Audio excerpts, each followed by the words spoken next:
Peter, the game is different now when there's VAR. They look back. Did you think it was a red card initially? Initially, yes, I did. Yeah. Yeah, I thought it was a red card. We always get told in Europe it's completely different the way they referee. That was in our day, because they used to say, I remember the managers that I had used to say is, make sure you don't have your foot off the ground or show your studs in any tackles, because it's an automatic red even then.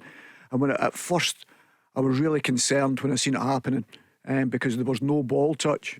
And that was always my concern. See, if you get the ball, you think, oh, you've got a wee chance. But because there was no ball touch, and I understand 100% what Brendan's saying. The biggest thing and the biggest disappointment probably Brendan will have is when the referee's called over, the television actually catches VAR on the still image. So automatically you can see the referee sort of thinking again, wow, that looks different to what I seen. And you knew then, as soon as he's looked at that on a still, and I think maybe when Brendan settles down a bit, because I would be desperate to say, oh, it was a soft decision, whatever.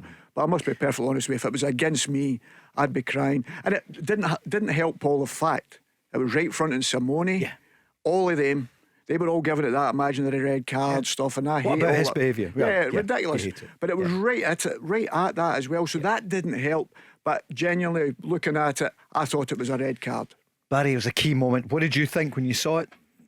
I thought I'm different for Granty. When I initially I thought he slightly went over the ball.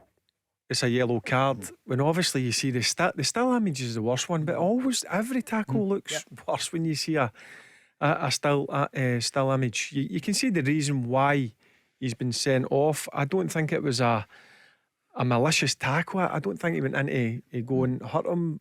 And you look at the type of player that Maeda is as well. But listen, the ref doesn't take that into consideration. As soon as what Granty's mentioned, as soon as he goes over that TV screen, the first still he sees is the one that's connecting with the Atletico Madrid's player's shin. Did Celtic surprise you by the way they didn't change things? I was just in the second half. I was speaking to Granty in the office there, and I just thought Celtic would have everybody in their own half and sit and really try and contain them and frustrate them. I thought they were a wee bit open at times with the forwards going and pressing. Sometimes just leave the back lot on the ball, and when they come into your half, that's when you can start to engage with the Madrid players, and when you become a bit open with 10 men, you know what quality's going to do. It's going to hurt you, and that's what Madrid done in the second half. And they were down to 10 right on half time. Can I just say one guy? Sure. One guy who stood out even. We were talking about it in office. Griezmann. Oh, he's a player that I could watch 24/7. Just he's been up front. He's played number 10. He's played in the wide position. He was playing in the centre of the pitch. He's just his passing range. He's got that bit of aggression. He's not even the biggest either, but overall, what a top quality football player he is. Peter, what about the tactics then when they were 2 down up against 10 men? Sorry, I with 10 men up against 11. I thought I was different for Barry, as I said to Barry there, because I thought it was a good tactic, because I just think it's the Alamo if you don't. And I thought it was brave that it leaves you, gives you 2 outlets. And I think Brendan's what he's trying to do is split the two of them between, obviously because they're playing with a back three, but he's trying to put them in between the sort of wing back and the outside centre back on both sides. But it also gives you a breather if you can get the ball in there and they can keep the ball up. I think the biggest disappointment for me was there was 2 good goals.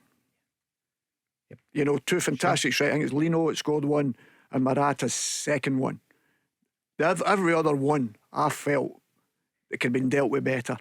And that's the disappointment, because in the first period I thought they'd done exceptionally well. We got into right good areas, and their final ball yet again wasn't good enough, whether it was from wide or that final pass in the middle of through them, where a couple of times were a bit unfortunate.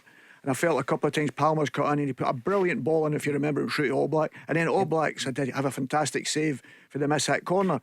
But the timing of the second goal, you know, and it's a bit unfortunate if you realise where the corner came from, was in the halfway line. Near the halfway line there was a tackle, but the ball goes out for a corner, sorry. Then the corner comes in, we deal with it, but then we don't deal with the second one. And it's right on half time, and these are the moments it has to be done. And the first one, Joe Hart, you can see Joe Hart apologising right away. Why didn't he just? Yeah, of course. And I was so surprised he went with his left hand as well. So it's even the opposite hand because it's coming in for that side. So these wee things you'd be really, really disappointed at.